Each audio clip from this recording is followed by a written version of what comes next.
And we're back on Radio Control 99.4. That was Square Pusher, the artist, and the name of the song, O'Brien. So, we're going to talk about some more social issues, and this social issue that I'm going to cover today, hopefully, and resolve the issue, at least in theory, is one of cost of living and inflation. So inflation and rising costs for essentials such as food, housing, and power, etc., continue to be the top concern for many households. Insurance costs are increasing and biting into budgets, and debt burdens remain high, especially for first home buyers.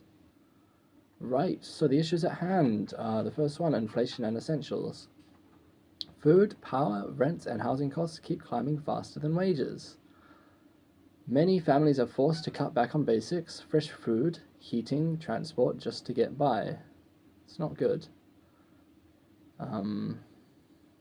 Yeah, so keep trying, right? Or what else are you gonna do? Enough of that. So the second issue is insurance costs are soaring. So home, contents, car, and health insurance premiums has skyrocketed due to national disasters such as floods and fires, raising claims, and global inflation.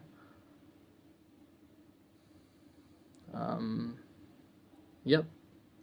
So for many, insurance feels like an unaffordable luxury now, exposing them to huge financial risks. Okay, and that's enough of that. And for debt and mortgage pressure, there are high interest rates, steep mortgage repayments squeeze household budgets, especially first home buyers and low income families. Even those who own homes are seeing real wealth shrink because house price growth isn't keeping pace with inflation. Well, try renting. I do think that if you can't afford to buy your own house, then you shouldn't do it. Anyway, that's just that's all I have to say about that. And the intense debate. Okay, inflation is a global problem, not just New Zealand's. Okay, true, but New Zealand's high reliance on imports such as food, fuel, manufactured goods makes it especially vulnerable to global price shocks. Our housing market inflation has different drivers: speculation, zoning laws, and supply shortages, which require local solutions. Another point to debate on is that we should raise interest rates to further control inflation. And this is a possibility. Higher rates cool inflation but cripple mortgage holders and small businesses. It can stifle economic growth, pushing more families into hardship or even default, and no one wants to see that happen to anyone. So, the next point, a balance must be struck between price stability and economic well-being. So, yeah, that's enough of that. And cut government spending or taxes to ease inflation. So, if this happens, tax cuts can increase consumer spending, potentially driving inflation up. Maybe. I mean, does consumer spending drive inflation directly? I have not studied this in my studies. However, as a student of business, this is what we are taught, that consumer spending drives inflation up. I'd like to learn more about this, because I believe if we increase our spending at one end, then the whole society will benefit. So yeah, that's just my own theory. So if I'm wrong, then you can blame me for it, and if I'm right, then you can thank me. Okay, right? And it's just my own little yarn there. So we'll leave it at that. Cutting government services hurts vulnerable communities most. And yeah, we need to learn to provide for ourselves, firstly. Yeah. we can't just rely on the government without actually doing our very best to provide for ourselves, and then the government is there as a backup plan, right? Not the first option. Okay, and targeted fiscal policy, not broad cuts, is needed. Good. And final point of debate here is housing prices will adjust naturally. So we'll see. Structural supply constraints, land use rules, slow consent processes keep prices artificially high. So we need to put a lid on this and make sure that we are not artificially inflating the prices of our houses. If we're doing that, then God help us, right? Okay. Anyway, enough of that. And without intervention, housing remains unaffordable for a large swathe of Kiwis, pushing them into long-term debt or insecure rental situations. Okay, right. I won't argue anything else.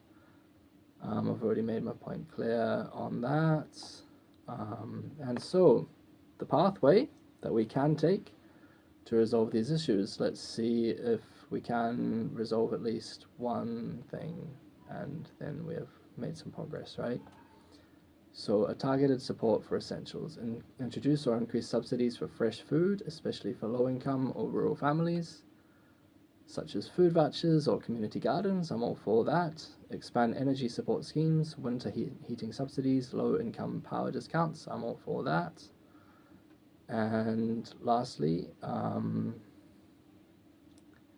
invest in public transport to reduce household transport costs. Yes, we all need to use public transport as much as we can. It's an underutilized resource, especially in the city of Palmerston North. I know that when speaking with the bus drivers, they literally say that they're driving empty buses, and yeah, what are we gonna do? Are we gonna vote with our feet? I really hope we do. Okay, and so insurance reform and regulation is the second pathway to resolve this cost of living situation that we find ourselves in. So, establish a state-backed reinsurance scheme to reduce premium volatility caused by natural disasters. Regulate premiums more closely, especially for essential insurances like health and home insurance. Sure. Encourage preventative measures, for example, home insulation, grants to reduce damages and claims. Of course. That's enough of that. And another pathway to resolve this cost of living situation that we are in. Mortgage and debt relief. So implement mortgage payment holidays or caps for those under severe financial stress, coupled with financial counseling. I'm all for that. I think that would be a very good thing if we could be kind to those who are up to the eyeballs in debt, because no one wants to put themselves into debt unless they really don't understand finance. And yeah, that's enough.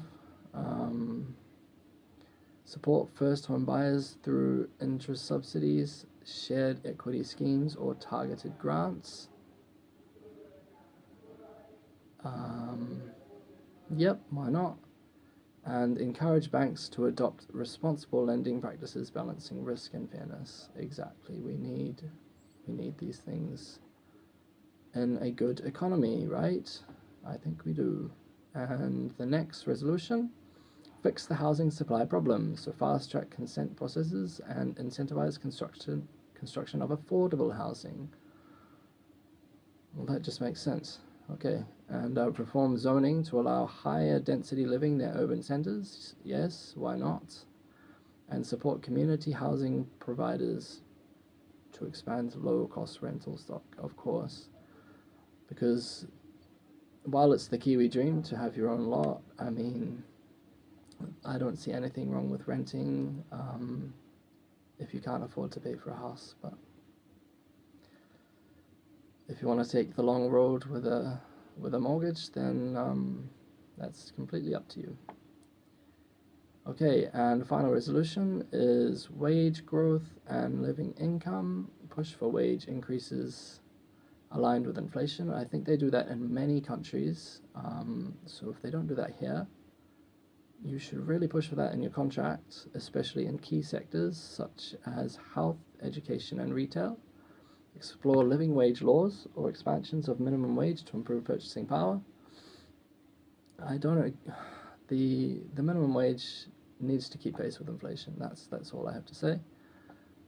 Otherwise, it's causing the inflation, right?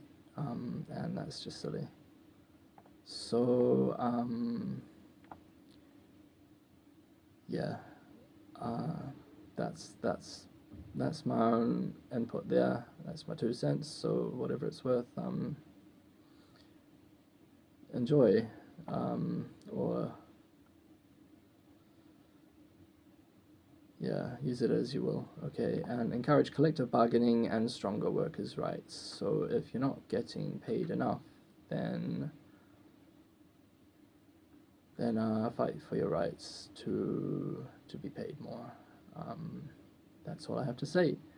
And final thoughts on this issue: cost of living isn't just an economic issue; it's a social and a moral one. Without urgent, well-targeted action, families will face deepening hardship. Economic inequality might increase, and social cohesion may dissipate. So that is our issue on the cost of living situation that we have in Aotearoa, New Zealand. And coming up, we have some more music. This next one is called Dieta, and it is by Saint Levant. You're listening to Radio Control 99.4 FM with Dan on the Orange Hour. And stay tuned.